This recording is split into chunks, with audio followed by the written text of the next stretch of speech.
Winners don't use drugs.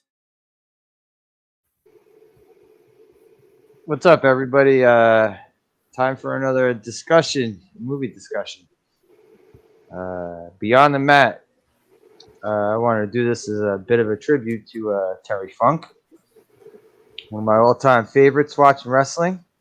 I don't know about everyone else because like everyone else has opinions like The Rock's the greatest ever. Good, man. The Rock didn't do half the shit that Terry Funk did in his goddamn career. And Cena's my favorite wrestler. What are you, 16 years old? Okay, great. Anyway, thank you guys. Jens, TBS, Tommy, thank you guys watching this with me. Hey, thanks for having me on. How you guys doing? Doing pretty good. Oh yeah. I still can't believe that you're trying to compare Terry Funk to somebody like Tim Balor. Like, how could you, Slash? Like, oh my God. Finn like, Balor? OMG, what's wrong with you? CM Punk. Oh, Jesus. Oh God, yeah. It really is ridiculous. And you know, you're talking about some of the stuff that he's done in his career and like all the organizations that he's worked for. I mean, you're not just talking about like what was then the big three. I mean, you're talking about all the damn territories that he worked in before that. I mean, didn't they pretty much the Funks pretty much ran the territory on their own at one point? They could also, they were one of those guys that could go everywhere they wanted. Like the way Andre had, like there were a lot of wrestlers that had, you know, clout enough to, like Dusty Rhodes could go anywhere. Flair could go anywhere. The Funks were on that level. Terry and Dory, they were on that level. Like the Road Warriors. Von like Erichs. The Von Erichs, they could go to Japan for a couple months. And, you know, when they come back to the States, it's almost like they never left, you know? Yeah, they knew the game inside and out. Yeah. And the Funks were on that level. Like they were showing clips in this that Beyond the Mat 1999 documentary about it was a big like backstage view into to the Like, it wasn't like I like to hurt people where that was kind of jokey. Like they did kind of have like backstage lives and shit, but I like to hurt people, but they also like stuck to kayfabe.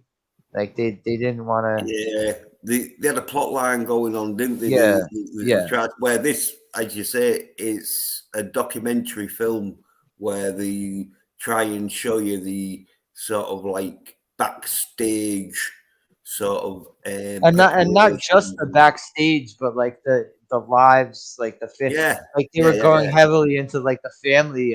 Yeah. Like when family has to watch someone get their head caved in with a skull for 20 minutes while they're handcuffed with a chair, you know, that's that. Yeah.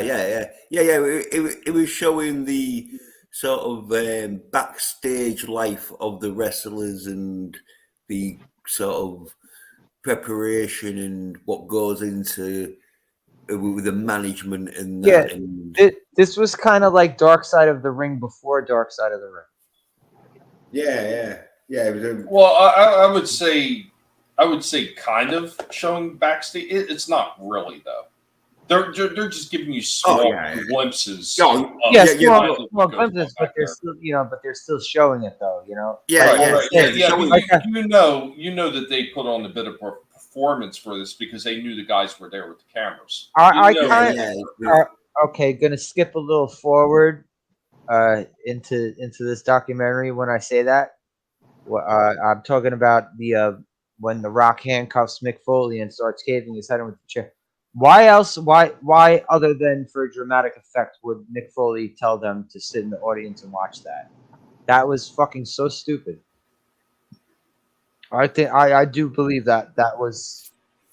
I don't think that I knew that his wife knew, especially after that Hell in a Cell match. She knew that he was going to take more of a beating. He did it to get sympathy for his character. I think that's what I got out of it.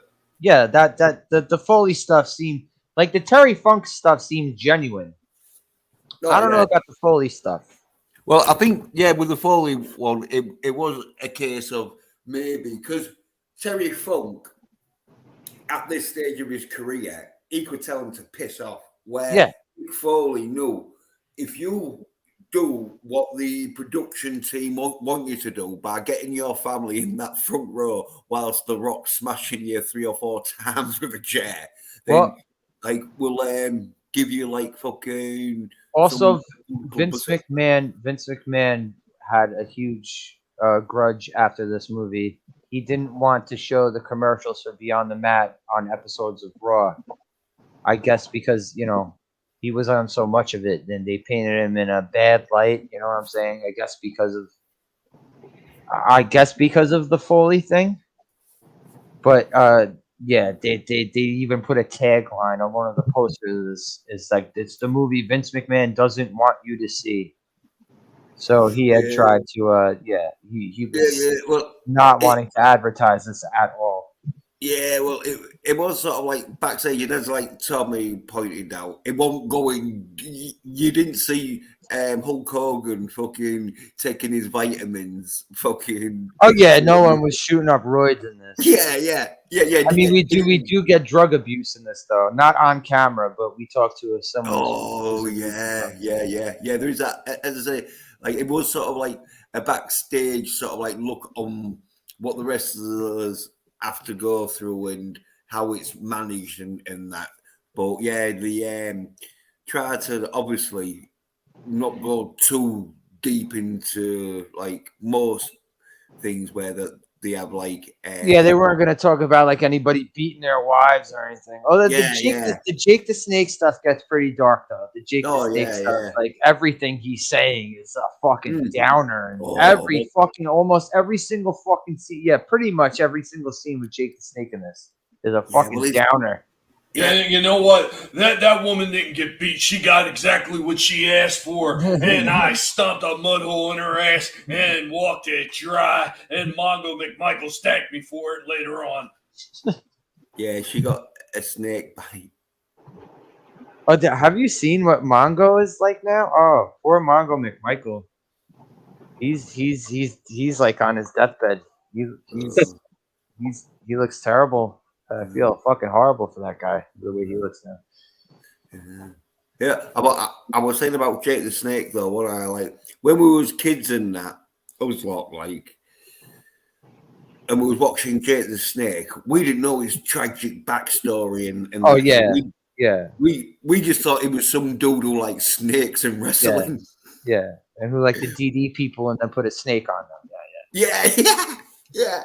Well, yeah. Also, we didn't have so much open information on these wrestlers at that point. At the era, Well, guys like Jake. At that point, also to get to the point of that slasher is kayfabe was still in effect. Mm-hmm. So information about what these guys were really like and what they did behind the scenes was absolutely buried. Yeah. The moment the illusion was ruined for me as a kid was because the people were like, wrestling's fake, like, and I'm a little kid like, whatever, and I didn't really even care. But the moment it was spoiled for me was when Hacksaw Jim Duggan feuding on TV with the Iron Sheik, right? They're feuding on TV, and then all of a sudden I come home one day and see on the news that the Iron Sheik and Hacksaw Jim Duggan got arrested on the highway together. They were in the same fucking car. They got caught with drugs. It's like, oh, okay, it really is all fake. Everyone was right the whole time. Yeah. Well, when I realized it was fake, it was like 2 occasions. One occasion was when Bad News Brown was going up against. Oh, the sewer rat, right? Yeah, that terrible fucking fake rat that Bad News Brown was carrying around. Yeah. And, well, I mean, I think quite honestly, most of us knew the storylines were fake. We knew that, but I think one of the things a lot of people miss out on is the minute they start talking about it's fake, they're assuming that every single thing in every match is fake. Oh yeah, the athleticism and the moves but they're pulling off are rivalry, 100% dangerous, and even highly skilled guys. We've seen that with D'Lo Brown and Droz. What could go wrong? And these guys were professionals, and it's still. But the rivalry, though, it was like one of them. Oh yeah. We're not questioning that yet. We're just talking about the athleticism. Well, we used to think it was real. Yeah, how you doing, Soul Assassin? But then, when Hulk Hogan did his No Hold Barred film with Zeus. Yeah, that was another illusion killer. That's right. They do a fucking movie together, and then they bring the bad guy from the movie into wrestling. Yeah, that was another fucking illusion killer right there. The combination of Bad News Brown Sewer Rat and Hulk Hogan and Zeus doing a film together when fucking a week or two before they was nearly killing each other, breaking each other's backs. Yeah. And then all of a sudden he's gonna become a real wrestler. And then with them two, and then Hulk Hogan came out and clinched it, where he just said, "Oh yeah, if you believe grown men, 200-pound, 250-pound men can punch each other in the ring every night and not be like bruised or damaged, then obviously you're stupid and you don't know it's real." Also, No Holds Barred is a world where wrestling is real. It's a no holds barred in that reality. Wrestling is real. It's not in that. In No Holds Barred world, like say you were to do a Roger Rabbit, but you go into the movie No Holds Barred. It was like UFC, but for wrestling, and the end match and that just dies in the end. Yeah, that's how realistic it is. A great film, though. Like Owen Hart didn't die during a match. Owen Hart died doing a stupid stunt. But I think by 1992, 1993, I think everyone knew wrestling was rigged. When Hogan came out, I was at 94 or 5, mid-90s anyway. By the time the mid-90s came out, Hulk Hogan had done that interview where he said, "Yeah, it's rigged." Well, to a degree, Jens. To a degree. So for most of what would be the mainstream wrestling viewers, they knew that everything was already prearranged. But there were guys in the territories, like in Puerto Rico and places like that, they still assumed that most of it was real. Even back then. It's so real. It's so real. They would murder people in the fucking shower. Yeah, well, I mean, we've heard stories about how they've stabbed the guys in the crowds in freaking places like Puerto Rico and other places. Or how the guys in the crowds would stab the wrestlers. That's what I'm talking about. Yeah, and then when they're going through the crowds, we're going back to the entranceway. How sometimes they get bottles thrown at them, or they might get knifed. Yeah. Well, I think that's one of the reasons they did sort of come out with the sort of breaking the kayfabe sort of, because I think to protect the wrestlers more. You know what I'm saying? Oh yeah. I'm sure that in his lifetime, because he lived in the kayfabe era, I'm sure everywhere that Bobby the Brain Heenan was publicly seen and a wrestling fan was within 5 feet of him, I'm sure they were giving him shit immediately. You motherfucker! I'm sure they were, and I'm sure poor Bobby Heenan was just trying to get his fucking his burgers and fries. I'm sure he was just trying to do that.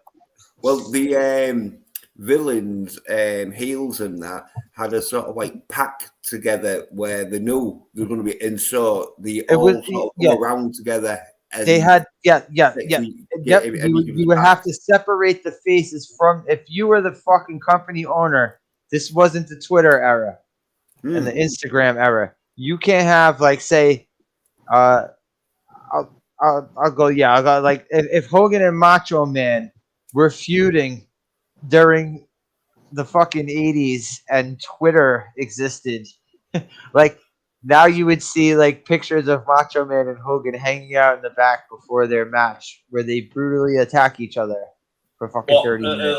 If this was the 80s and the way that they did everything, back then with the kayfabe, if they had Twitter in the 80s, they would be memeing each other and just throwing barbs back and forth on Twitter.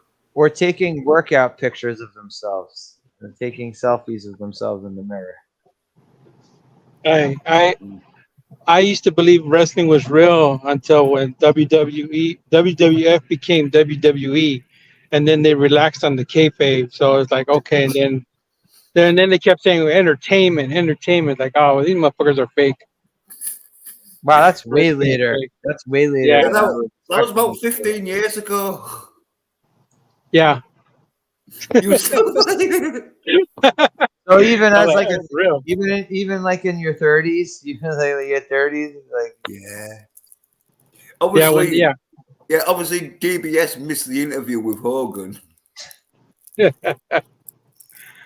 like, yeah, that's real. I mean, I knew much earlier on that it was fake, like way before all that stuff. Just because we would go to some of the local events, like the CYO one where I met Terry Taylor and that whole story. But another one was and I think I might have talked about it before, is when my parents had actually run into the wild Samoans. So the one dog we had was like part German Shepherd, part Samoyed. So they seen the dog, all white dog, and they're like, oh my God, is that a Samoyed? And my parents got to talking to him, and here's two guys that are supposed to be these humongous heels, about as nice as they could be, meeting him in person. And so I mean that kind of like gives it away just a little bit. Yeah, you know what? If Jim Cornette was there to watch that, he'd have had a fucking heart attack. Well, you fucking son of a bitch! You're fucking business. That cocktail known. You're not supposed to hurt. You're supposed to hurt people, not help people. God damn it! That no good cock-stained Vince Russo. I'm gonna put my foot right in his ass. Yeah, we got a glimpses of both of them in this movie. Both fucking cranky ass Jim Cornette and fucking dumbass Vince Russo. I am pretty certain that Vince Russo suffered through a mild case of retardation. I mean, I just think so. Bro, are you talking about that time that I fell off my bike, bro, and landed on my head, bro, and I didn't have a helmet on, bro? Are you talking about that time? Yeah, that's how Vince Russo. That's what I picture Vince Russo saying every day. That and drugs. I don't know. I wouldn't say he seemed like he was strong. Yeah, maybe coke. I would say, yeah, he does have like coke head energy sometimes. I'm pretty sure he had his own short bus with Russo written along the side of it. And Jim Cornette is riding next to the bus, shaking his fist out the window in his station wagon, going, "Oh, God damn it! I'm gonna fucking choke you, you stupid son of a bitch! Give me a shotgun." When was wrestling at the height of its popularity? There was two big booms. Two big booms in pro wrestling was around 84, 85, and then again around 96, 97. Yeah, WrestleMania 1. Hogan in the 80s. Hogan was behind both of them. Yeah. It was what they deemed the rock and wrestling age of wrestling. The first was rock and wrestling, and the second one was the Monday Night Wars. Well, Hogan got so big in the 80s and that like it was, but like you don't know this when you're watching it at the time, but you find out later on that he was a cunt and he wouldn't let anyone else have the title. But it was big. He was just winning everything and well, he'd lose maybe a title match just so he could win it back in WrestleMania. Yeah, exactly. If Hogan lost the title, you knew eventually he was at that era in the 80s. Yeah. You knew that if he lost the title, he was going to get it back eventually. Yeah, and his theme tune and all, Real American, I think that was a big help because that just fucking pumped the crowd up. Yeah, it is. Dead serious. Real American is one of the best entrance themes of all time. It really is. I honestly don't give a fuck what anyone thinks about Hulk Hogan because, like, listen, I know You know, he's been knocked from the top of the pedestal, and he's been disgraced, and he keeps disgracing himself because he's always talking bullshit. But it's more He's always talking bullshit. He can't help more, but lie. More backstage. There's no denying his impact on the fucking. If they're really like wrestling, when like the wrestlers would not be making the money that they're making if it wasn't for Hulk Hogan. Oh yeah, Dead fucking serious. Yeah, like Hulk Hogan can say and do all the dumb shit he wants, but it's still like you can't deny the impact he had on. No, well, in the 80s, with his entrance music and his charisma, where he could really sell it, he sold the fact that he was like under threat of being beaten the shit out of, and so he'd always like. Obviously, looking back now, we can tell, but he'd always sell the fact that like he's like in danger and that, like fucking. Oh, and then he hooks up and that, and that used to get the crowd going. Hell yeah! I used to be a Hulkamaniac as a little kid. I wish Hogan would have made an appearance on ECW. Yeah, right. Hulk Hogan. A barbed wire match. At least one time. Hulk Hogan was a smart wrestler, as in he knew like how to sell the back scratch, like the most pathetic fucking. Yeah, he also would do the back scratch too. Yeah. There was times where he would actually do the back scratch.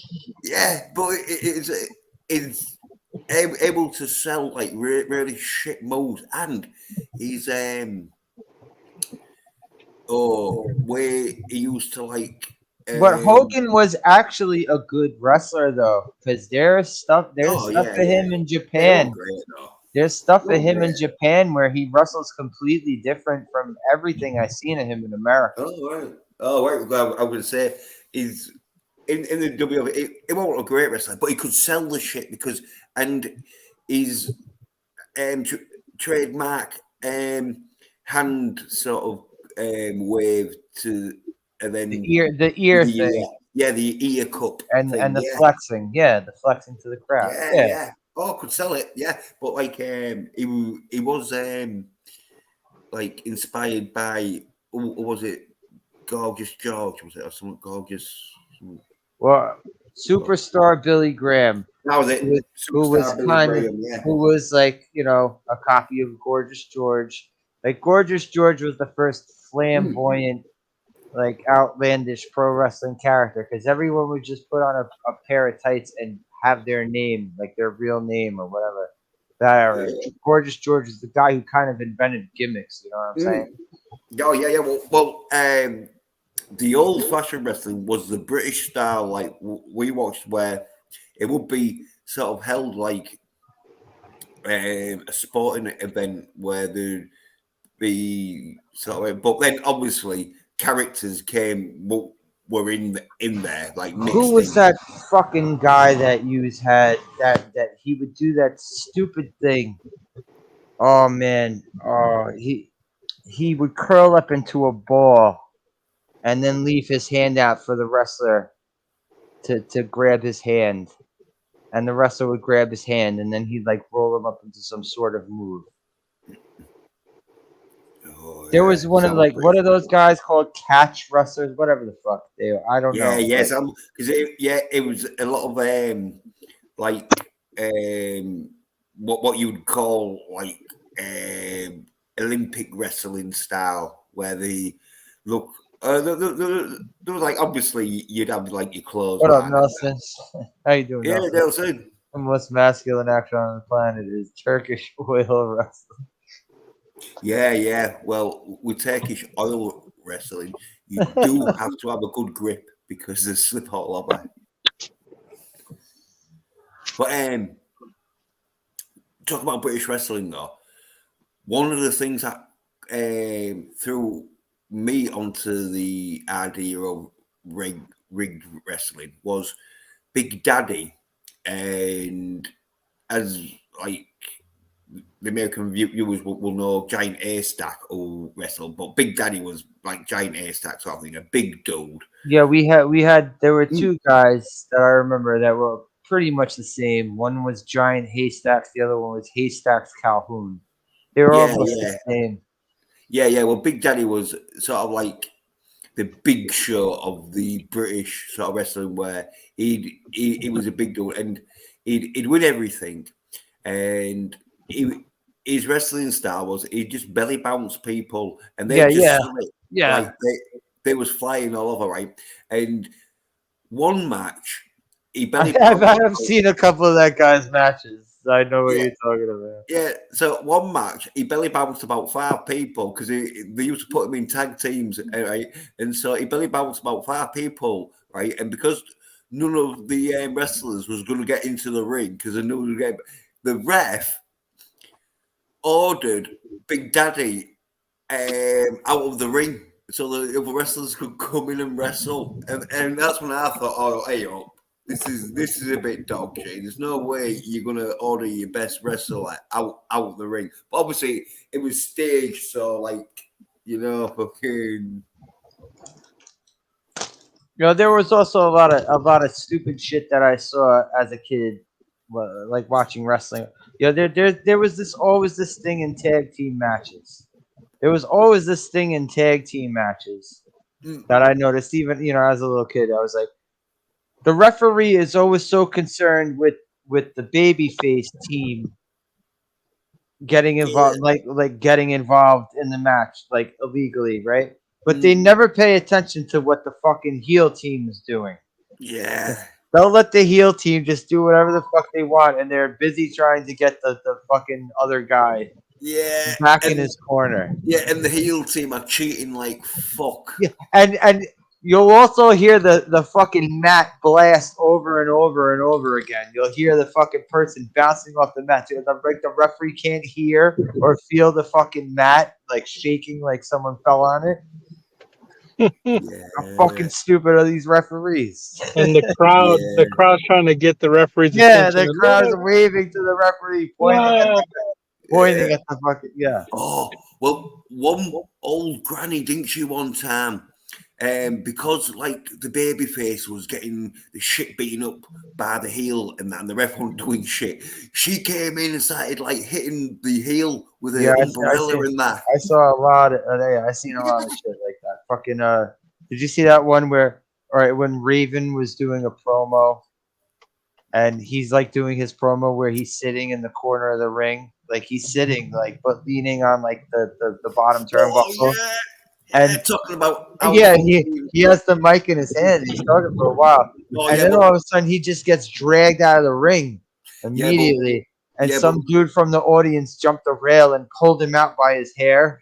Yeah, but if and then security jumped on him immediately. Yeah, but if you remember though, he was like bad mouthing the crowd for some reason. Yeah, but that was his fucking daft cunts. But that was the point of the Raven character. Yeah, but I'm just saying, don't be a fucking sped and fucking come and attack the wrestler. Yeah, but that's the thing with being a heel, and that even though that daft cunt was old enough and it was well into the time where he should have known, like it was just kayfabe. Oh God, but the harness talk again. Yeah, not the harness talk. Yeah, can't get enough. We discussed it.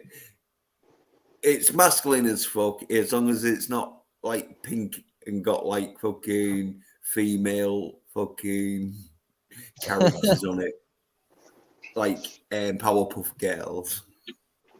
Well, yeah, in this movie there wasn't any incident, but there was one incident like where in the beginning when they were showing the indie guys in this. Sorry, we got sidetracked before before we even started talking about the movie. Beyond the half hour in, and let's start. Jesus Christ! Yeah. So, we gotta wait. Hang on. No. Let me start from the beginning. Hang on.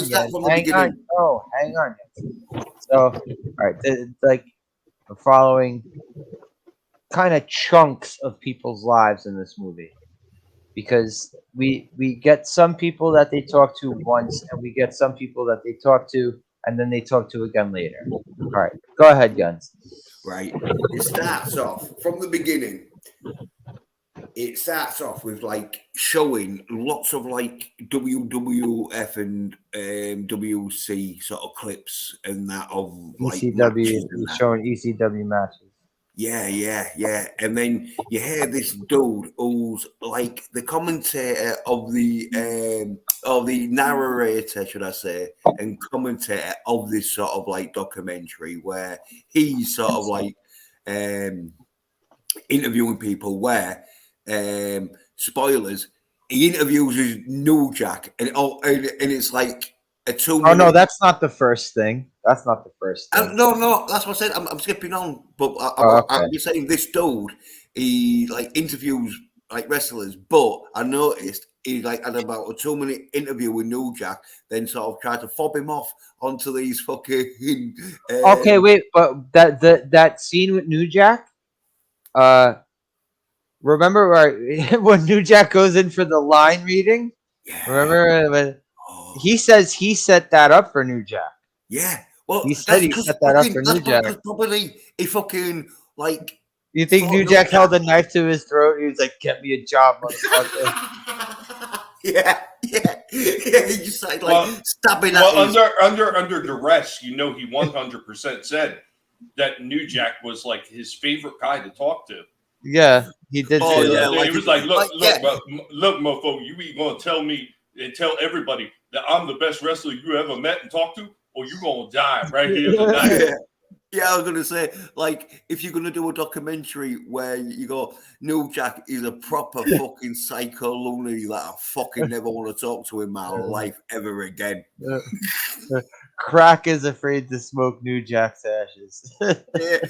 Well, anyway, yeah, the dude, I think I just say he had a knife, probably tapping on his door and that or whatever. Came in and was like, "Oh yeah, I think you should get me an interview with your fucking." Give me this Law and Order edition, or I'll fucking kill you. Yeah, this is fucking. And that woman was like, "Oh my god, he's so great," and like. Where he's leaving the fucking line reading, they're like, "Oh my god, he's so great! I see him." Oh, yeah, but like it. What they're going to say? Oh yeah, no, he's fucking. Yeah, you suck. Man. You suck. Yeah, he's a fucking load, and he's got lots of scars on his head. How can we use him? No, they're like, oh, he's great. The guy who just showed off his fucking tattoo for 4 justifiable homicides. Yeah. Anyway, I'm not proud of it. But Also, that's bullshit that he's not proud of it. Why would you get a tattoo of it if you're not proud of it? That's bullshit. I don't believe him. Yeah, all right, well, I don't have to believe him because he's dead. Maybe the producers and director of the documentary were like, "Oh no, we need you to do a retake. Don't be happy when you're talking about your fucking tattoo that you got for fucking." Well, would you get a tattoo of something that you're not proud of? Like, New Jack. Instead of saying you fucking love this tattoo, it was the best thing you ever got, and it gives you pleasure every day. Just say you're not proud of it. All right. At least Danny Trejo and the rapist in Con Air, he was proud of his tattoo. He's proud of what he did. He was getting tattoos of that shit.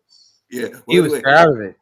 Oh yeah. Well, anyway, that was about as much as New Jack was in this documentary. So getting back to the beginning, this dude's talking about how he loves wrestling and he's going to interview him and that. And you see him and he's saying, "Oh yeah, I grew up in that." And you see some wrestling in that, and then it goes on to where it starts interviewing Terry Funk. All right. No, the first thing he does is go to the barn. That barn. With the fat bastard that's ripping off all those young guys. Oh well, I think that was later on, but no, that was the beginning when he went to the barn with Fat Neck, who's this guy looks like the biggest scumbag in the world. I'm just saying. I know a lot of people that look like this guy, and they were scumbags. I'm pretty sure I've seen people on YouTube that look like him. Yeah. True. I'm not mentioning no names apart from baby fat faces heels. But that's where it started with the 2 guys who ended up getting a tryout. They got a Vince McMahon tryout. Yeah. And we got glimpses. We saw Christopher Daniels in the background. And Christopher Daniels is backstage at that WWE event too, so he must have wrestled a dark match. Yeah. Christopher Daniels did have matches in WWE.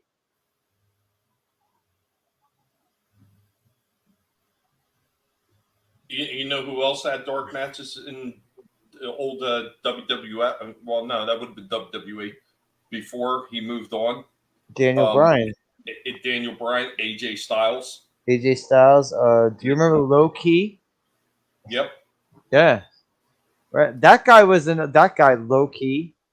That guy, I put him in the category with guys like Chris Hero and Teddy Hart, like guys that should have been bigger, but they never made it for some reason. Oh, well, it was one of them though, wasn't it? Like you had to get in with the in crowd in wrestling, because if you want in with the in crowd, you won't want to get no title matches. Like you have to know how to politic.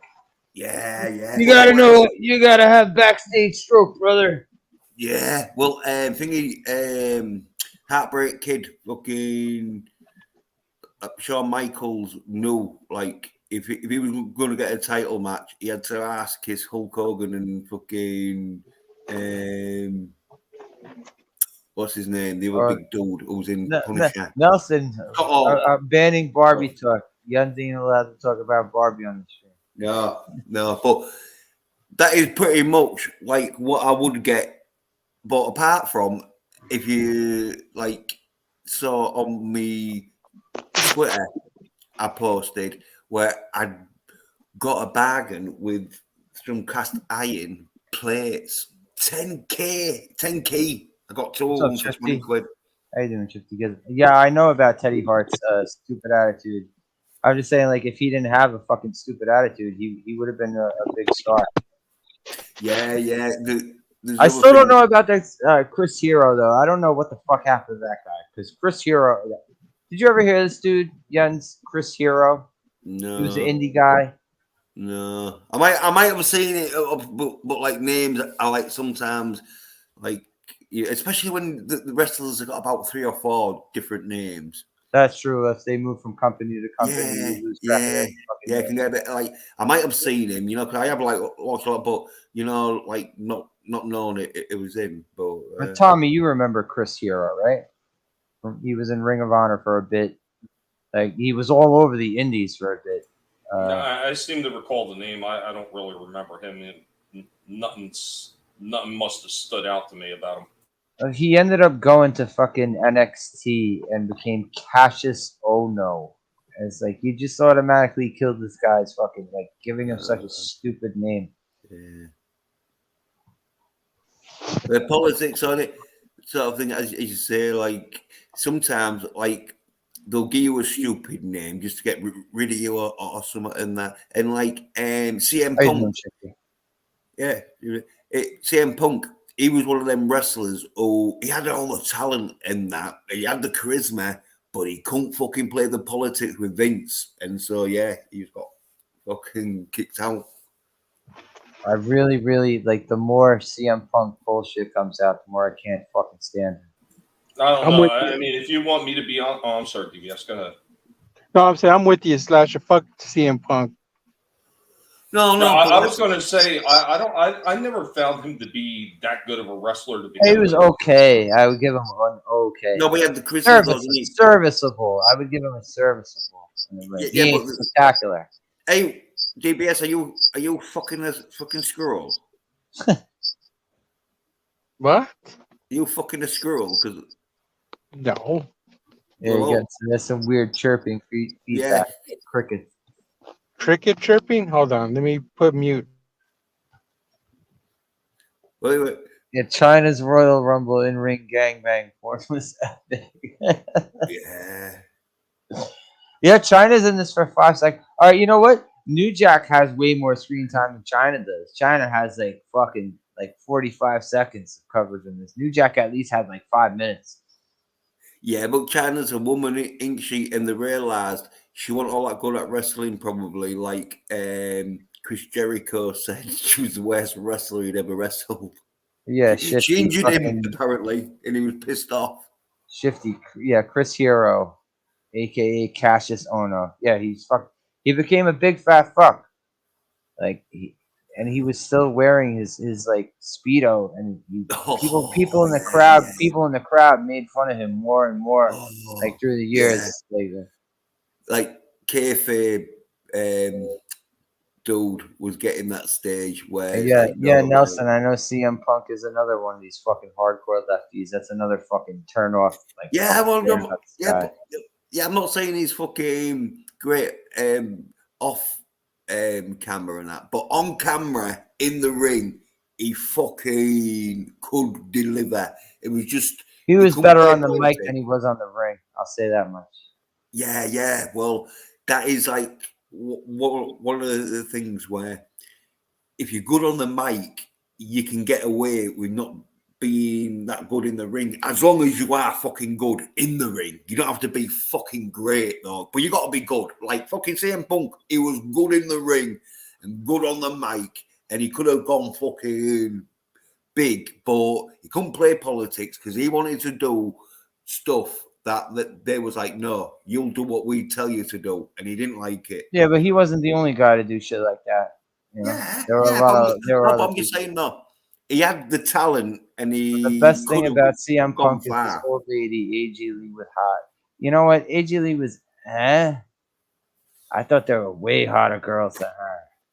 Like before Paige fucking ruined herself with all the plastic surgery, I thought Paige was hotter than her.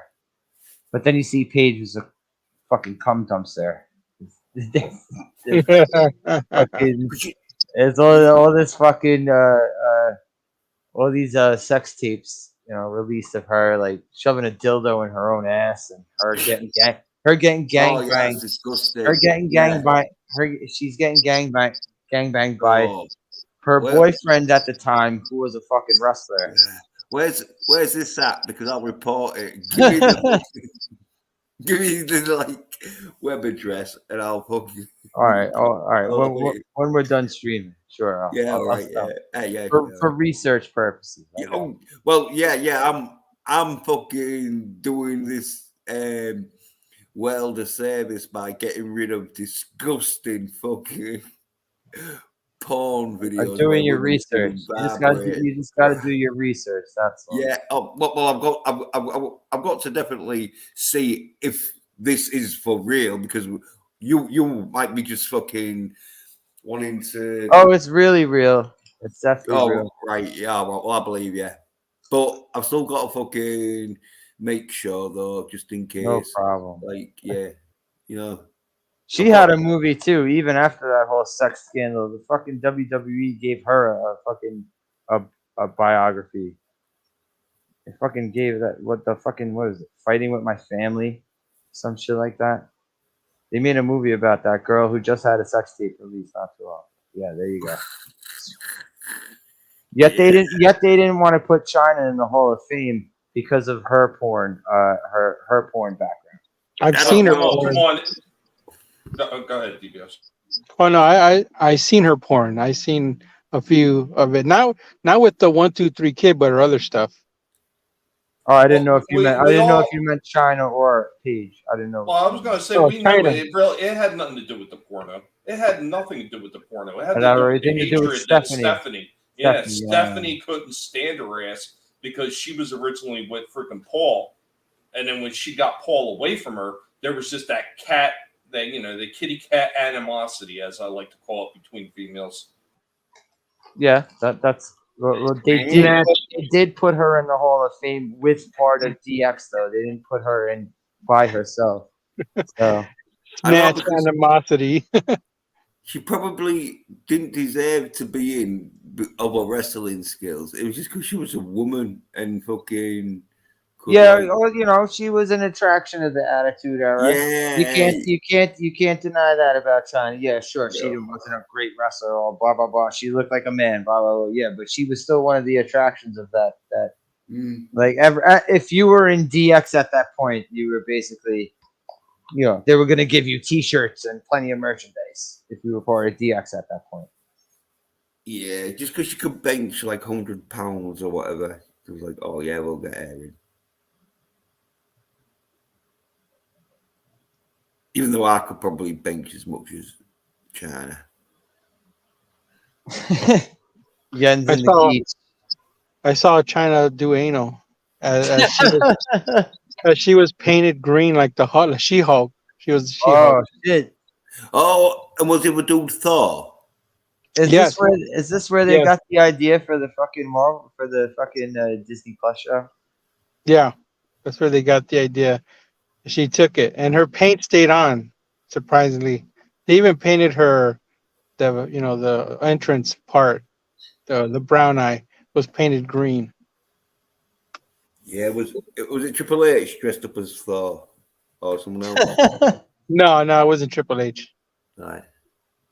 The game. We got a couple shots of the game, and we get a lot of shots of people in the like Val Venus is walking around in his fucking towel, and we see The Rock way in the background in the beginning of this. Time to take the pain. That Motorhead song, but my version is called "Time to Take the Peen."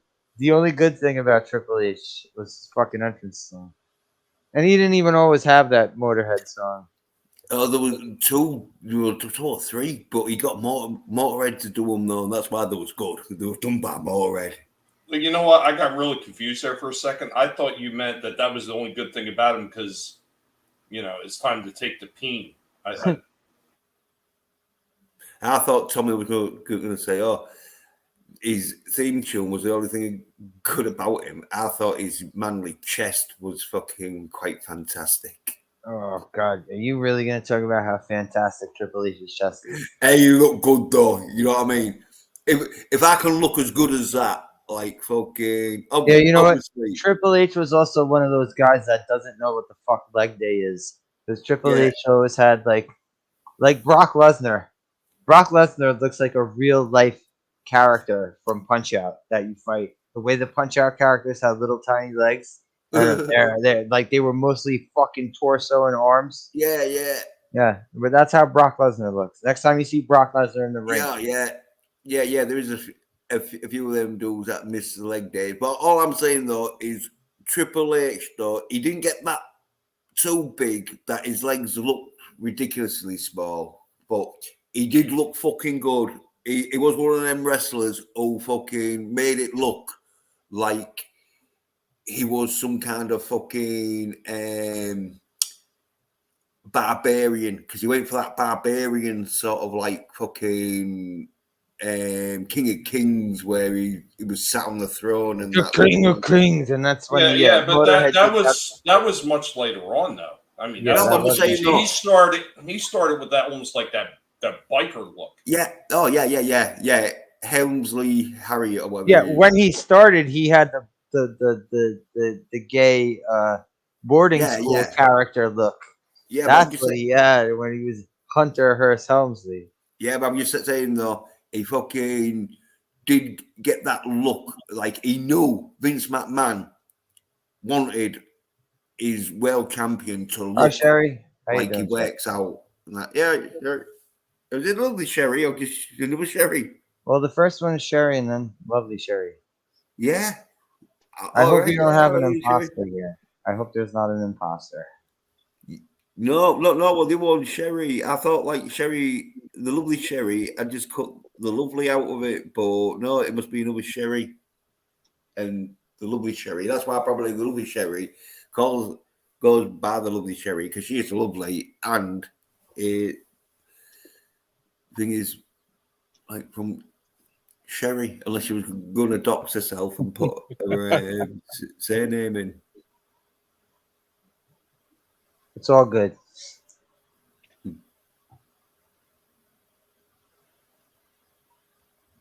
Yeah. All right. Well, hold on one second. I want to go back to what Shifty said. Yeah, there's a point. When China went away for a bit. No, she didn't look perfect. She had a Sergeant Slaughter jaw. When China chiseled down her jaw, I like it. She did look a lot more. Yeah. But she didn't even look human when she first came in. She looked like some sort of beast. Eighth wonder of the world. She was the eighth wonder of the world. The ninth wonder of the world. Ninth wonder of the world. Yeah. Andre was the eighth wonder of the world. Remember when WCW did their counter to her and they had Asia is basically blonde China. Yeah. We don't get no WCW insight into this. We get WWF backstage stuff, and we get ECW backstage stuff. Like we get the shit with the Terry Funk and his when he wins the title in ECW, like their first pay per view. Paul Heyman giving his Paul Heyman in this. We got him like rallying the troops in the background, like saying all this shit, like how Terry Funk brought them to the dance. And they didn't mention that New Jack cost them their first pay per view. They didn't mention that. Yeah, but you're not the liar. Yeah, but you want New Jack knocking on your door, fucking screaming through your letterbox about shit you've done. You said about him on a fucking documentary that you're not even gonna get paid on. I gotta step out of the room for a second. Just go ahead. Just keep going on. Yeah. Hey, or like as Sasha was saying, Paul Heyman really gave a big appreciation sort of speech to Terry Funk, where he was just saying how Terry had like pretty much was the key sort of like part of ECW and that, and how he's got all the like youngsters and that like trained up. Paul Heyman was a genius when it comes to working the guys in the backstage area and like how to get them prepped for their fights. He knew the motivational shit to actually give people, but he knew also to give them enough leeway to be able to develop their own characters, because that's the kind of stuff that's going to stand out inside the ring. So Paul Heyman was absolutely genius in that respect. Where Paul Heyman truly was lacking, especially when he wound up taking over Eastern Championship Wrestling and turned it into ECW, is the fact that he was horrible with bookkeeping. He was terrible when it came to financials, and that's where he failed. Was his huge downfall. Creative was awesome. He's a genius. Creatively, a genius. What other guy do you know of can take somebody who's absolutely like a mute, like Brock Lesnar was early on in his career, not being able to say a goddamn word, which he probably should never speak, because guy sounds like a retard. But take him and make him into somebody who was absolutely marketable for the WWE at the time. And the same thing with CM Punk. People that look at this scrawny guy and like, Paul Heyman got behind him, and that's when his stock in WWE really started to rise. If you get somebody you really want to push, you put Paul Heyman behind him. That's when Stone Cold, at the time, stunning Steve Austin, when he got fired from WCW and went to ECW for like a cup of coffee, they were letting him cut Steve Austin in ECW was kind of like the like what was to come with Stone Cold, and when he gets to WWF at that point, like, they gave him that shitty ringmaster gimmick, and then it took a couple months for him to like morph from the ringmaster to Stone Cold. They get like Vince McMahon. Everyone wants to act like he's a creative genius. Look at how many fucking strikes this guy has had with the fucking shit he comes up with. Just look at the 90s bullshit he did with the Godwins. Pig Farmer. He used to Red Rooster out the wall, doesn't he? Duke the Dumpster Drozy, a garbage man. The Goon, a hockey player. The Puke. They're coming up with this. Yeah, Puke. What about the Neanderthal, the gobbledygooker? Oh, that was the turkey. The gobbledygooker was the turkey that came out of the egg. Oh, yeah. And Red Rooster and all. Yeah, like we see the fucking creative, like we've seen through the years, just how, genius of a creator Vince McMahon is. Yeah. And I every got once, another one. every How once in about a while. How about this one? I got another one, good one for you. The missing link. All right, well, you know what? The missing link wasn't a character Vince McMahon came up with because that guy was wrestling already as the missing link. All right, Well, but I all mean, right, here we go. Here we go. So Demolition breaks up, and he decides to make. All right, he keeps one of them as Crush, but decides to dye his hair blonde and put him in these neon colors. And then he makes the other fucking guy Repo Man. Repo Man. That was one of the stupidest fucking and that was another one like where like they're insulting my intelligence even as a little kid. I can clearly tell this was the guy from Demolition. He has the same tattoo on his arm. You're not even bothering covering it up. And he has the same voice.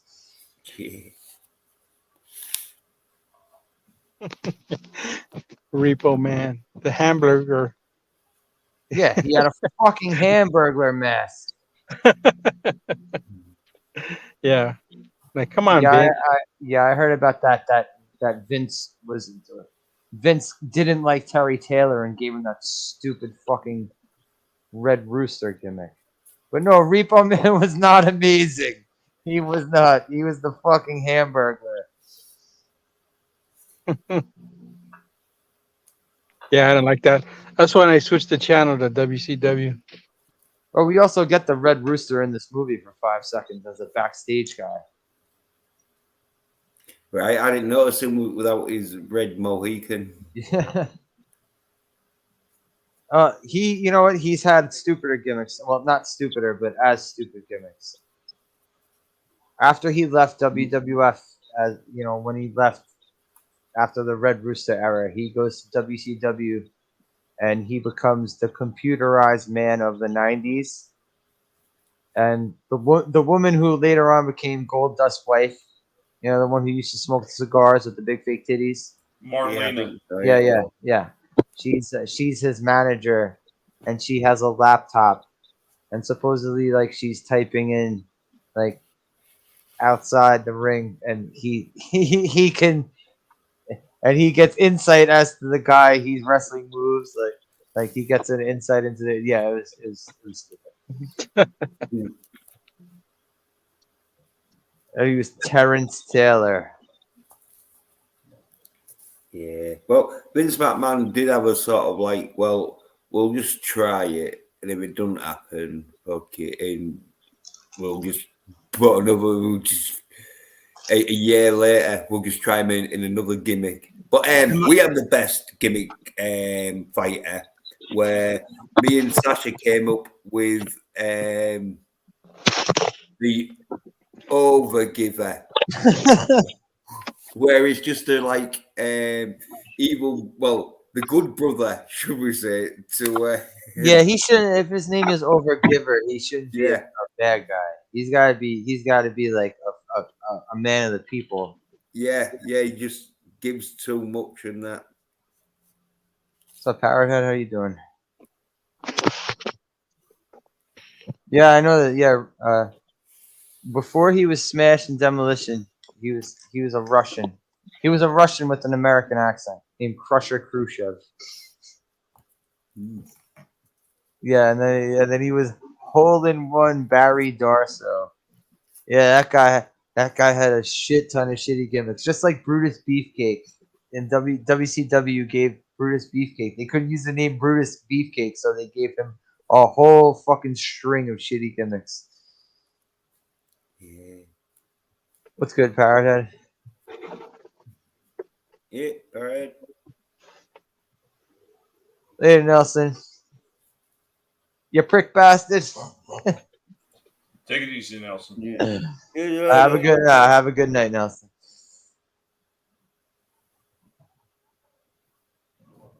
All right, we got into New Jack, we got into the Terry Funk stuff. Well, not that all the Terry Funk stuff. They're going into like his daughter getting married and shit. They're really going heavy into the family stuff with this. I guess they wanted to show the tragedy of these guys leaving The sacrifices. sacrifices They make. Exactly. Yeah. For the business. leaving their kids at home while they get their they get handcuffed and get their head caved in with a fucking chair. Yeah. In front of my wife and kids. Fucking moron. He's so Yeah. stupid for fucking doing it. And there was like Terry Funk one where he went to the sort of X-ray sort of unit where they were done. Yeah. And he's like kind of like telling the guys like, I don't want surgery. Yeah.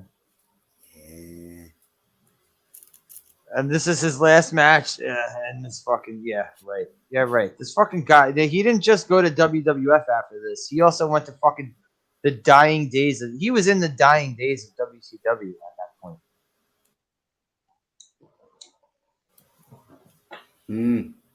When WCW started having Well, I was saying WCW started having 1993 era gimmicks. Was doing the best what he could do and that shit. What he but fucking.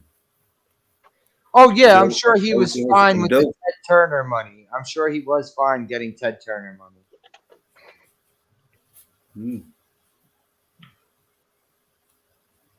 What's up, Moira? How you doing?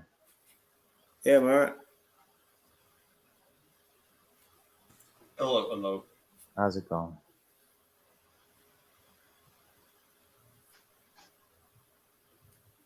The Terry Funk stuff ain't sad though. I'll say that. The Terry Funk stuff, it's not depressing. Terry Funk stuff, it's not the Jake the Snake stuff. No. Well, it was that sort of at the end of his money where it was sort of like the last farewells of Terry Funk sort of thing and that, which they did great in that, but then at the end it's like Terry Funk retirement lasted for 3 months and then he was like, yeah, they at least inform you that he decided to. Yeah. I'm sure he's had plenty of retirement matches. Oh yeah, well, it's one of them where he probably his body wants him to retire, but once he sort of does retire, then his sort of mind wants him to get back on in the ring and that, and so it's a constant battle between. It's also funny too because like when they're talking to his daughters, they're like, he should have retired like 5 to 10 years ago, don't you think? Yeah. Oh yeah, because they were saying, oh yeah, Terry was a bit worried that when he was fighting Bret the Hitman Hart and that people won't think an old dude would be able to beat up the champion. Yeah, this is also filmed around the time with the fucking Bret Hart and Shawn Michaels shit when Bret Hart left. Yeah. Oh yeah. We get no WCW insight. They mentioned WCW once when the fat promoter who's stealing all those poor kids' money in the beginning. When he's like we're more of a farm system for WCW, WWF, and ECW. Like he straight up tells them, and everyone knew that anyway. Yeah, that's where the you don't want to live your life on the indies wrestling for a fucking box of popcorn and a fucking soda every night. Yeah, well, that fat dude was like, these wrestlers have got a bit of a attitude. He's talking about how he's got to get their egos. He's like, he's got to get their egos in check and shit. Yeah, you got to show them who's boss, and then you wear like the thingy saying so and so got $25 for wrestling a match. Oh, that one guy, the guy that he actually did get the break where he wrestled the fucking match WWE card. That guy was saying like there were nights that he didn't get paid, and then it goes right back to the guy saying, "Oh, I pay them all the time." Yeah, and then he was asking them to be paying him where he wanted his subs. He was like, I'm going to be leaving for Atlanta or somewhat tomorrow, so everybody pay up the subs, remember? Yeah. To pay your subs. Yeah, that guy definitely fucking seemed like a fucking scumbag. Sorry. Yeah. Anyone who was like a fucking triple chin, like if they've got a fucking. No, he didn't even have the triple chin. He looked like his yeah. head looked like a frog's head. Yeah, true. Like when the we frog's got when the frog's pouch is like full. yeah, Right. yeah. When you've got a double chin about as big as your own head, then yeah, there's something going on there where you need to fuck. Yeah, and then at the end they're saying that at the end they're saying his school got shut down because of some sort of fucking violation. Like, oh no shit. Yeah, this guy looks like so upstanding. He did manage to get those guys the shot at that WWF match. Although that also might have been Vince doing. See, like Vince was A-okay with them filming and being interviewed with them, but until this movie, like when everything came out about what it was going to be, that's when he shit his pants.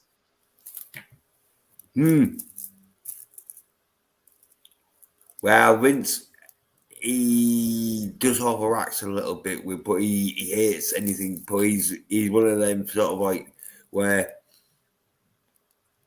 if he doesn't think it's gonna hurt the business, but there might be a possibility of it hurting the business, he'll just want it fucking removed. Because he's removed a lot of things that is like, oh no, that's not good for the fucking WWE. I think even from his own stuff, he's removed things. I'm pretty sure. Yeah. Well, Jesse the Body Ventura was saying that he got into the Actors Guild by doing Predator, and so every time Vince plays any sort of fucking thing with Jesse the Body Ventura in, he has to pay a commission to Jesse the Body Ventura. Royalties, you mean? Oh, royalties, yeah. Yeah, royalties, sorry. Yeah. Royalty commissions. Yeah. Yeah, that's right. We even get Jesse Ventura in this movie for 5 seconds talking his bullshit. Oh, yeah. He was the fucking governor of Minnesota. We're here for the governor. For Navy SEAL. I hate those slack jawed, soy-haired bitches. Slack jawed, who else do we talk to in this movie? We get Vince McMahon trying to get poor Darren Drozdov. In the beginning of this movie, we got him trying to puke into a bucket. He can't do it because he's nervous. He's too nervous during the interview. Like Vince McMahon, he seemed like a cocky, arrogant prick throughout a lot of the shit they were talking to him. Got bosses for you, and of course, that like that's a known thing about Vince McMahon is that he's a cocky, arrogant prick. Even if he's down and out, like even if he's down and out at the moment. Yeah, well, Vince McMahon, businessman, the ruthless cunts. You said you sound like Carl from Swing Blade instead of Jesse Ventura. Yeah, he's gonna puke. He's Vince McMahon standing there screaming that while this guy's trying to fucking throw up into a fucking waste paper basket. No, Jesse Ventura. Impersonations, not the best.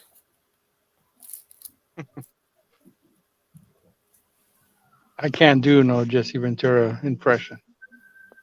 I guess you just gotta go. Rah, rah, rah, rah, rah. Like growl like a fucking dog. That's what he sounds like sometimes. Don't get me wrong. I still like I'd love to him. Listen, Gorilla. Like when him and Gorilla Monsoon used to go back and forth. Yeah. That was always funny. Listen, McMahon. Yeah. We got not even a glimpse of Hogan in this movie. I don't think the guy who made this movie was a Hulkamaniac. He Yeah, couldn't afford to show. Can't afford to show Yeah. 5 seconds of Hulk Hogan. Probably. It'll break the Yeah. budget. Hulk Hogan was probably doing fucking Tropic Thunder. I mean, Thunder in Paradise. Thunder in Paradise. Yeah. Yeah, he No, really, that's Tropic Thunder, I think, but that's he really took over the fucking Ben TV Stiller. world with that shit. yeah. Well, Well, let's see if Darius can hear us. Wait. well, he's muted. Okay. Yeah, and he's gone nippled.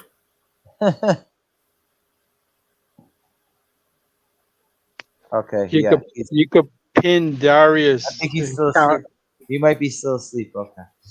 You could do the 3 count with Darius easy. Yeah. He's out. He's still asleep.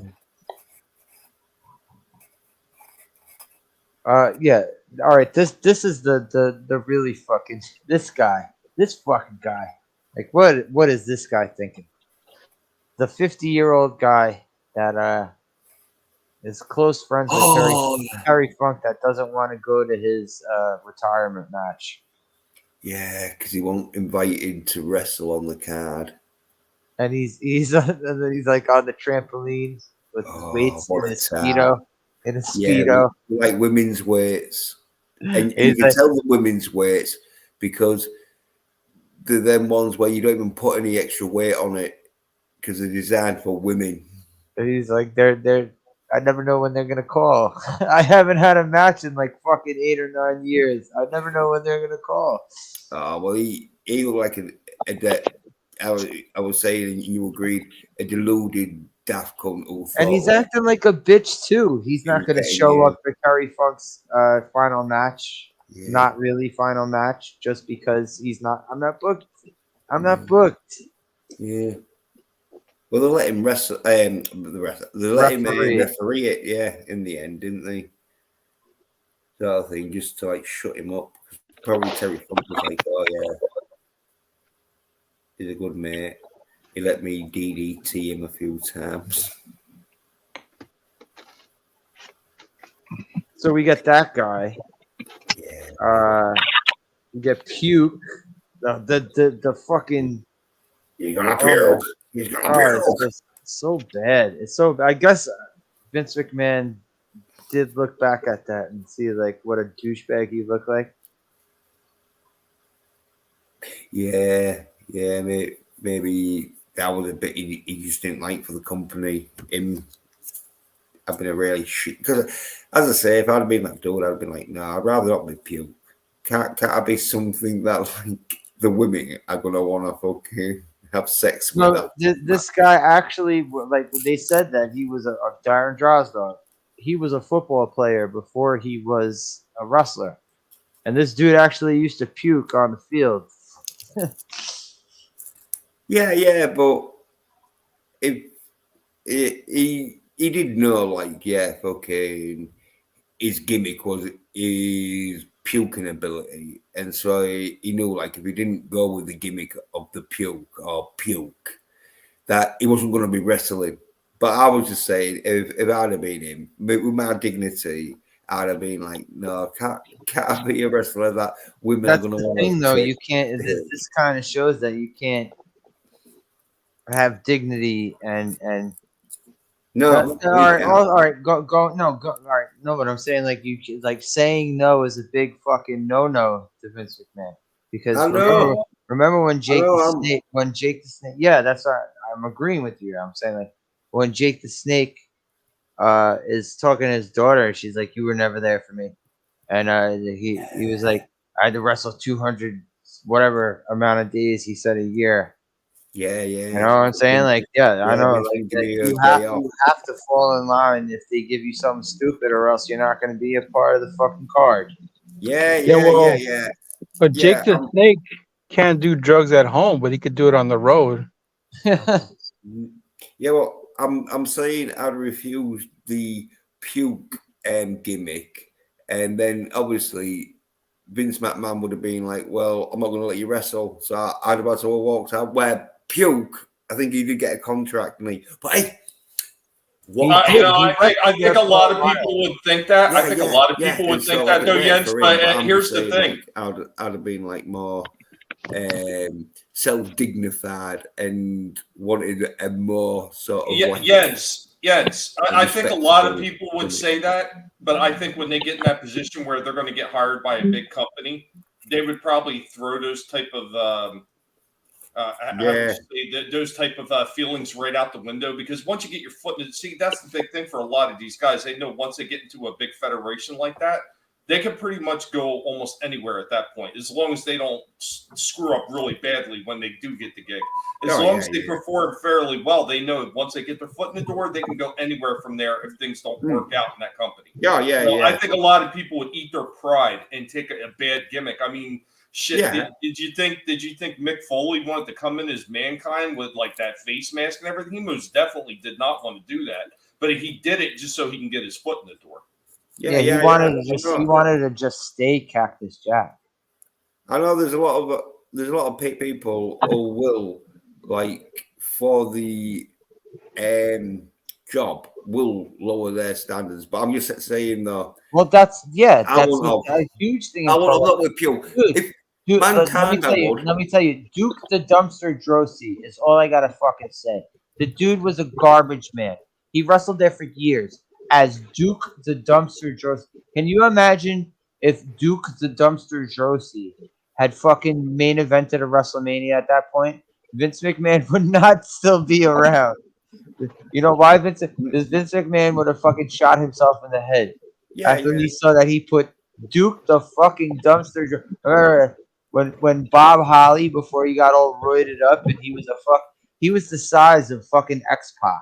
Bob Holly was the same size as fucking X-Pac. And he was built as like a race car driver. Yeah, he was type fucking Sparky Plug. Thurman fucking Sparky Plug. Yeah, could you imagine a WrestleMania with Duke the Dumpster Drozy and Thurman Sparky Plug? Yeah. I mean, they could be in the 30-man battle royal, and he could be like the second dude, second dude get thrown out of the ring. Imagine Doink the Clown in a world heavyweight. How about Doink the Clown? Let's get Doink the Clown versus Undertaker as the fucking main event of a WrestleMania. Right. Let's get back to the film, because Spike Dudley, even though it won't call Spike Dudley. He was Spike Dudley at that point. Oh, was he? Yeah, right. yeah, he was Spike. I don't remember anything else. Yeah, he started out in ECW as Spike Dudley. Yeah. Right. All right. Well, yeah, he was getting interviewed, and he'd been in like a hardcore match because he was. Oh yeah, he's standing there covered in blood. Yeah, and he was bleeding so much that someone said to him, maybe for camera purposes or whatever, wipe your face. You know, there's too much blood. So he had to wipe his face mid-interview. I think that could have been, though. You know what? Evil Doink was okay, Shifty. But, all right, when they gave him the midget dink, that's where I was like, nah. Well, they even had the guy who did the Repo Man. He was a lot of people. Wait, what happened? The guy who did Repo Man. He was Doink as well at one point. He was. I think I heard Barry Horowitz might have been at one point. Remember the ultimate jobber, Barry Horowitz? Yeah. Who used to pat himself on the back. Oh fuck! I hate that guy. Yeah, you know what wrestler from back then who used to crack me up? Iron Mike Sharp. Yeah, Iron Mike Sharp. He was hilarious. Yeah, that guy would not shut up during the match. No matter what he's doing. And he looked like a fat, he looked like he was a fat, out of shape guy who kept trying to get in shape, but it wasn't really like happening for him. I wish Iron Mike Sharp was in this movie. I bet you Iron Mike Sharp's career turned out better than Jake the Snake. I bet you Iron Mike Sharp wasn't holding up people for crack. Remember one of the promoters is like Jake the Snake said he wasn't going to perform unless we got him some crack. No, but thing though, there was a suspicious moment though in the documentary where they're like, well, Jake had left us for an hour or two, and then we found When we caught up with him, he was high on and yeah. This is all the people. This is all the people that fucking Doink was played by. Yeah, it was Steve Lombardi played him a couple times too. Okay, Brooklyn Brawler. And I thought though it sounded a bit suspicious. Maybe it was like Jake the Snake was like, oh, I'm not doing any more interviews. I'm fucking got some crack hunger pains and that. So they was like, right, okay then, give us an hour. Yeah. And then when they catch up with him, he's going into this cracked out speech. Yeah. I checked it out real quick, Slasher, and yeah, smash, you know, freaking Repo Man. Yeah, he played Doink too. Oh, he did? Yes, he did. Okay. I just looked it up, and it says that he did Doink as well. Well, you know what? Also, a lot of people were ripping off the Doink gimmick and showing up in other federations. The one that Jerry Lawler ran, whatever the fuck it was, Continental, whatever the fuck it was. They had a fake Doink, I think.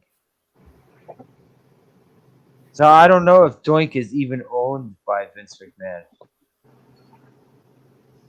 which would be a fucking weird thing, seeing how Vince McMahon copyrights everything.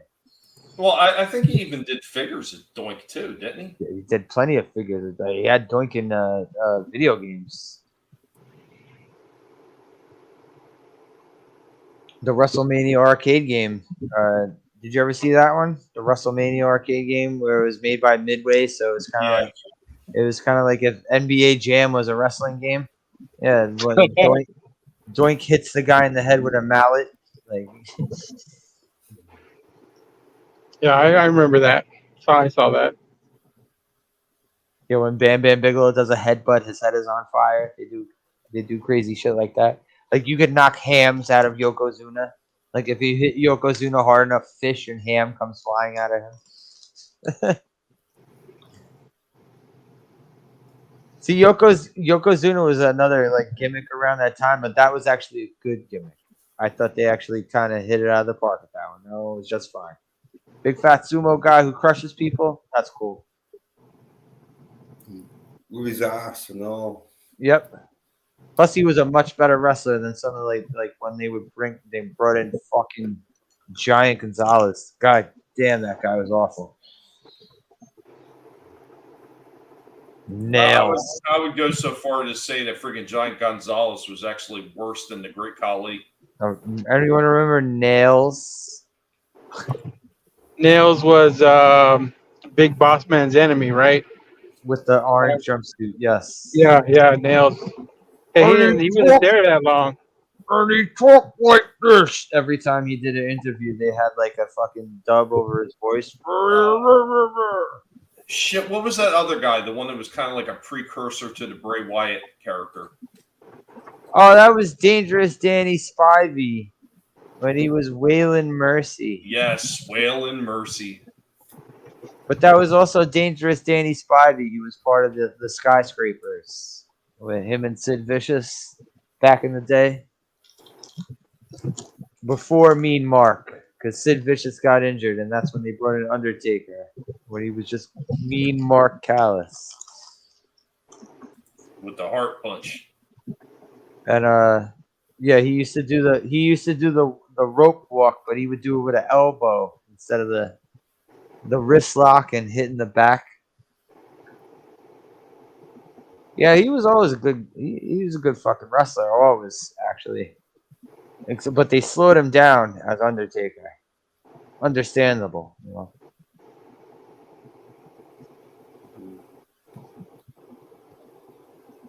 know. So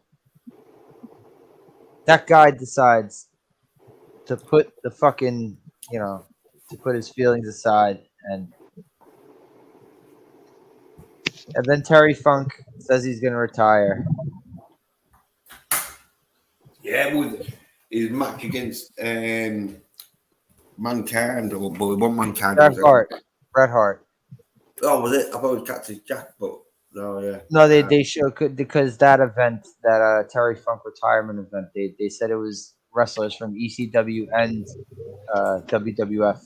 So wait a minute. Who retired more often, Mario Lemieux or Terry Funk? Or wasn't Sugar Ray Leonard the first guy to retire 50 times? I remember back in the day, like every time Sugar Ray Leonard was going to fight a match, they were like, "This is the last match ever. This is the last match ever."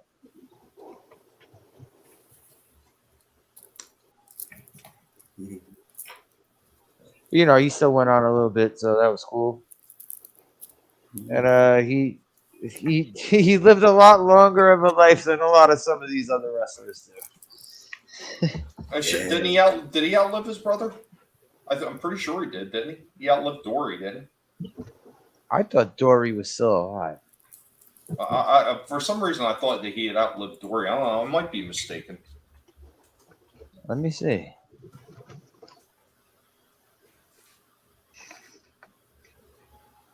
Still alive. Yeah, still alive. 82. Good on you, Dory Funk Jr. You and your brother didn't go Chris Benoit or Eddie Guerrero way, anything, nothing horrific like that.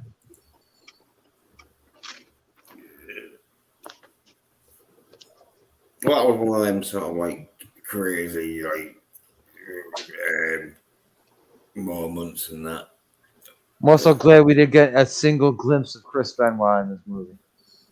That was a good point.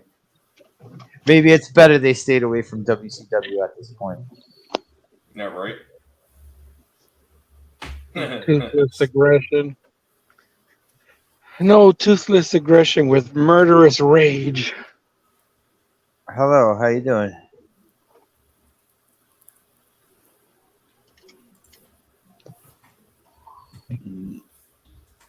And then we get the end thing of the Foley shit where he gets his head caved in the chair and the handcuffs. Broke the record of the most chair hits to the head in a match. Brings his family there to sit there and watch it. Like, you brought your family to sit there and watch it. Yeah. Well, I know there was another thing where they did like a sit down discussion with them about that shit, and they had actually said that him and Rock were talking. Dwayne, during the match, he said, "Yeah, hit me some more." Yeah. Like they.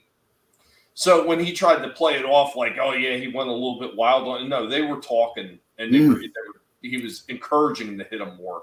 Yeah, because the first hit in that, like The Rock does it sort of like regularly in that, but and then he's laying him, and then he's like keeps laying him. He's not holding back, man. Well, that's because Mick Foley's because like it's one of them where in wrestling where Thingy got beaten up Steve-O, because when a wrestler does like a chair shot or his finishing move and you start getting up, it makes their move look like shit, and so then the will sort of do it harder, like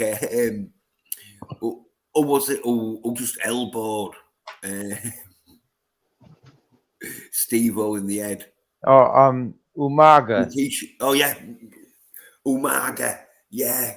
All right. Well, first of all, the thing with Steve-O was that Umaga had already done. He did right because he used to do the top rope splash, and he was a big fat fuck. So you were definitely supposed to sell that, right? So he does that to Steve-O, and then like I think they were playing Umaga's music at that point, so he could like walk around the ring taunting and shit. And fucking then all of a sudden Steve-O just gets up, like not gets up, but sits up, and he's like making this face like he's laughing. and then No, well, yeah, Umaga what like happened grabbed him and started like he started like kind of like clotheslining him from what I remember. No, well, yeah, but what happened was, it was Chris Summit, I think, was in the ring with him. Pontius. Yeah, Chris Pontius. yeah, and Umaga like slammed Chris Pontius, right, and Chris Pontius knew how to keep the kayfabe where he just played dead, and that made Steve-O laugh, and he got up and laughing, and he didn't know that no. You don't get up and laugh. You could have done that if you hadn't been fucking choke slammed or beforehand. And because they Umaga just went in and fucking he did an elbow drop on him. I thought I remember him like grabbing Steve-O and start just like almost clotheslining him or hitting him in the face or the throat or something like that. I just remember he elbowed and you him. saw like Steve-O like he sat up and like like you know like he was making a face like he was coughing and laughing at the same from what I remember seeing it. I remember seeing it when it happened. And I was like, holy shit, Umaga. I really think Umaga's beating the fuck out of him. Yeah. And maybe that's what Steve-O was going for, because that's the type of dude Steve-O is. No, apparently he said he was a bit naive to the wrestling sort of like protocol. So he didn't know that like you're supposed to play dead once you've had a finished move on you. And because he got up laughing, you got it was a bit like with Geach. Wrestlers, no, but wrestlers, right? Because that's what Geach made the mistake of trying to learn fucking wrestling on the job. And if you're gonna do that, you're rather gonna be like Geach, fucked up and retire after fucking a year. He should have came to the. He should have came to the States and went to that frog neck guy's school. That's what he should have did. Oh no, shit! You see, the thing with Geach was he wanted for some reason to be a wrestler, but without wrestling, because he didn't want to get slammed hard, and it's pretty much like he wanted to be a boxer. It's like I want to be a stuntman. I want to be a stuntman, but I don't want to go through that fucking candy glass window. Yeah. You're not gonna put me through that window. I know. We've explained the Geach's mentality many times. Yeah. And so, because he was so shit, the wrestlers had two choices. They either could, like, pussy dance around with him and risk the audience booing and throwing chairs, even though the audience wouldn't have thrown chairs, but might have booed, or beat the shit out of him, and the audience is going to be cheering like fuck. They don't care if it's real or not, as long as it looks real. And which, when you beat the shit out of someone, like he sometimes does look real, especially with Geach, because he was one of them people that never really been in much fights. So once he got slapped around a bit and that, he would play dead. He would have done a Steve-O and got up laughing. Slasher, you forgot to say not to mention the Geach on the stream in the beginning. No, I know it's like no, yeah, I do, but like you keep explaining to us the same thing about we already know about the Geach has more lore on my channel than on your channel. I think. Like, I think the Geach. If I was a fucking, if I managed to get like fucking a ridiculous amount of viewers for this, like I think I would actually be able to get the Geach out of retirement. The way you talk about him on my channel. Wait a minute. I'm gonna need Jens to explain the Geach to me, like I'm American. Fuck. Oh well, on my channel, I did a show reel that just explains his career. And yes, we know this. No, you can't keep talking about the Geach without bringing him forward, man. You can't keep talking about him. He needs to come. You need to get him out of retirement in order for you to. You can't keep talking about him. I might as well talk about M. Tizzle. I might as well talk about the wrestler I know, M. Tizzle, Mike Tobin. I might as well talk about this guy. Try to bring him out of retirement. He fought Ivan Nikolai Volkov. Volkov. Yeah, and that is a fucking WWF wrestler. Yeah, I know he's a slight step up from the Geech because he wrestled Nikolai Volkov when Nikolai Volkov was a senior citizen in a goddamn basketball gym, in a fucking high school basketball gym. Yeah, your mate, right? But I'm saying yes. I'm sure. Yes, I'm not kidding you. That is a step up from the Geech getting crushed by some dude's balls. Like, yeah. We know about the Geech. We know about it. Your mate, at least he knew how to wrestle because he had a match in that where he was getting thrown around a bit in that, and so he knew how to wrestle. Obviously, yeah, and he had a match against D'Lo Brown too, which is a little bit more. That's a little bit more understandable because D'Lo was probably 20 to 30 years younger than fucking Nikolai Volkov. Yeah, well, his level of wrestling was high. It wasn't real high to get into fucking, but it was high enough to get fucking a wrestling match with ex-WWF wrestlers.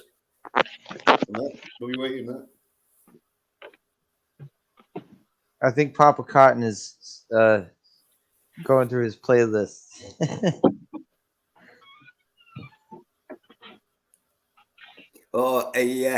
Hey, you. Who, me? Yes, Get you. into my car. Get into my car. Bitch! I said get into my car now. Yeah, that would be the updated version. Yeah. What? What do you mean you don't fucking like the color? Bitch, just shut the fuck up and get in. Yeah, I don't want to run 2 hours. So let's close this one down. What'd you guys think about this one? Go down the line. I liked it. Yeah. For a film, it's a 7 because it's a documentary, and so. But for a documentary film, it's a 10 because fucking. It's a great documentary. Yeah. Yeah. It's one of them where the plot line's pretty shit. It's not like I like to hurt people. It's nothing like I like to hurt people. No, because we don't like to hurt people.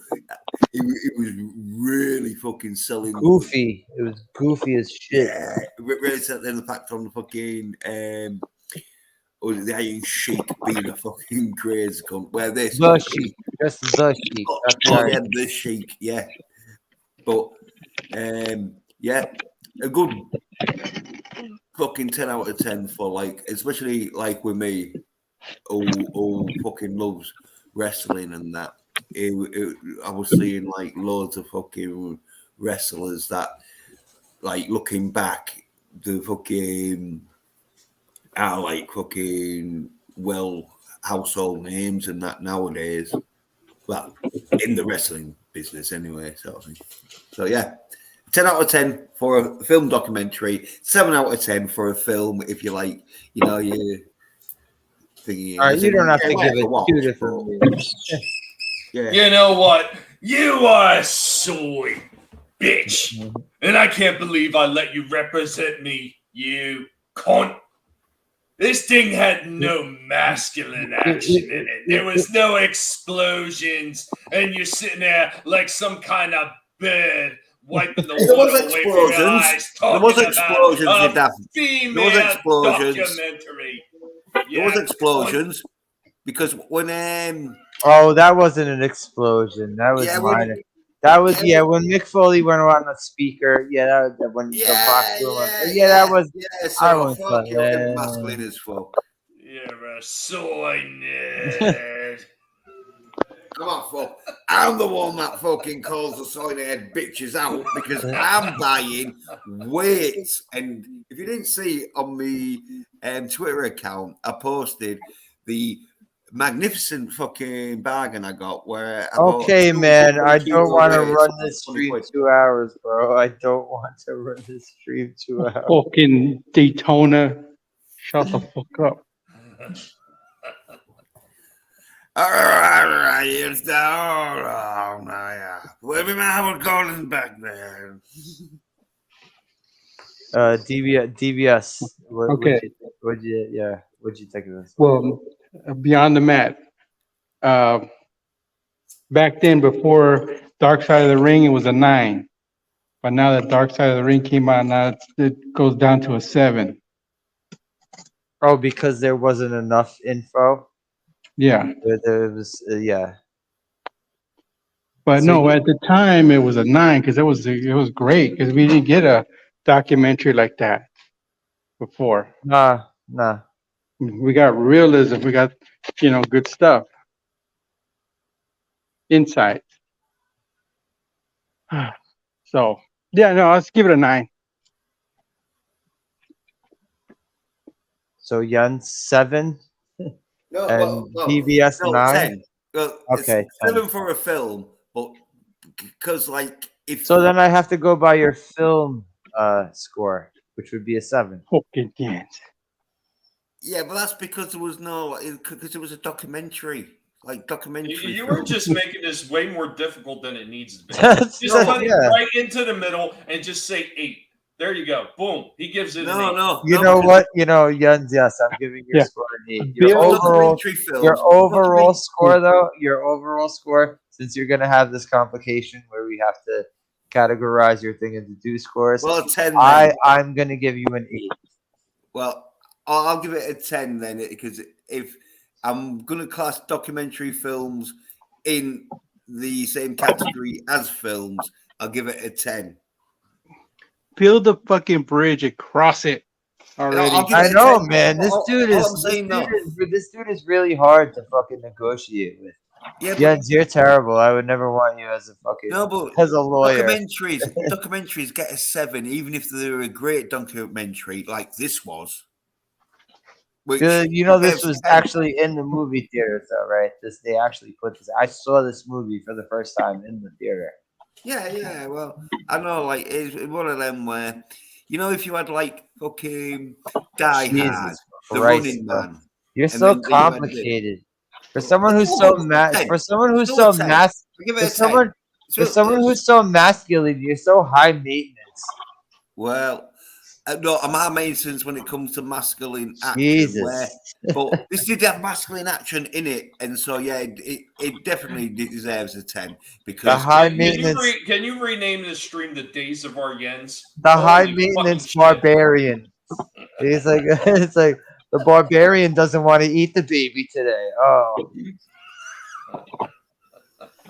Well, I just love fucking wrestling. And I love masculine action. That's why I like wrestling. But documentaries, it's just but as I say, even if it was a documentary about me being so masculine, Jesus Christ, a documentary. Now, if it was a film about me being masculine, where I'm riding around on a battle cat. No. We're not talking about you painting a tiger green and fucking riding around on a harness again. No. And I was dating it. I didn't say I was going to date it. Nobody in this documentary consumed Cheese Whiz either. Well, because they're athletes. Maybe Jake the Snake had some while he was smoking crack. I bet that fat cunt who fucking ripped off his wrestlers in the. He fed it to the snake. He fed it to a snake. Yeah. Cheese Whiz. Yeah, that's why he got done for fucking animal abuse. Tommy, I'm gonna go to Tommy before Jens continues to go into the black hole of conversation. Fucking vortex.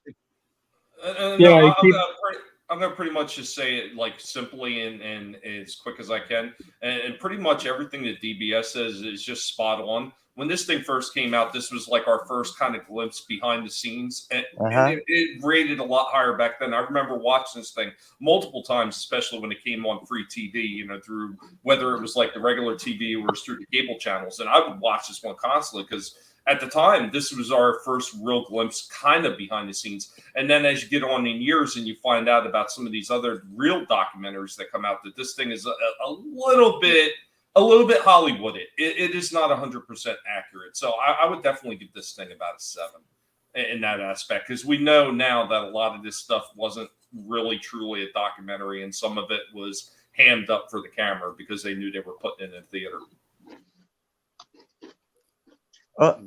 The one thing I could kind of think, seriously, the only thing I could really think of that I think was definitely dragged on for dramatic sake, like for the cameras. The one thing is them going to that match, Foley's family going to that match to watch that shit happen. Yeah. And they were like, get a close up of the kid crying. Yeah. That's exactly what it was. You're fucking. Oh, you're leaving. Get out of here. I mean, come on. Quite honestly, do you think Jake the Snake's daughter would have talked to him if it wasn't for the cameras going to be there? You know what? I also think that too. I think she was around for some money and all because. Do you think Jobber Boy would have put up so much of fucking stink if the cameras weren't on his face, like to get Terry Funk to put him on the fucking show? Fucking trampoline guy. That's true. Yeah. The camera really does drag out a certain fucking person. It really does. He was smiling and all whilst he was doing that, like a right psycho. He's in front of the arena while they're setting up the marquee, saying he's not going to go to that match. Yeah, like, what kind of prick do you have to be to do that? Probably like the captain, because he did do that. Don't mention that. Drama. Yeah, let's not mention that douchebag. Yeah. Another band right there. What was your score again, Tommy?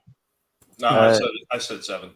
7. I'll give it an 8.5. 8.5. I would. What points I would take away was on the Richter scale. They were trying to like really go into the family stuff a little bit too much. I thought they didn't really go into the family stuff with this. Hey guys, Mrs. DBS says hi. Hello, Mrs. DBS. Oh, okay. Have a good night. Yeah, she's in bed resting. I got you. Anyway, sorry, I didn't mean to throw the show off. Go ahead. No, we're wrapping up anyway. Yeah. DBS, we fucking believe that you are heterosexual. No need to fucking try and Thank you. Yeah. Thank you for giving me that, Jens. Yeah. We said you have heterosexual sex. It's just that you watch homosexual programs like Jesus Christ, Jens, man. Please, Jens. Please. Just let me have my moment, yes. I'm heterosexual. You fucking ruined it because you realised after one episode how shit it was. Jens, that's Daytona, shut the fuck up, Daytona.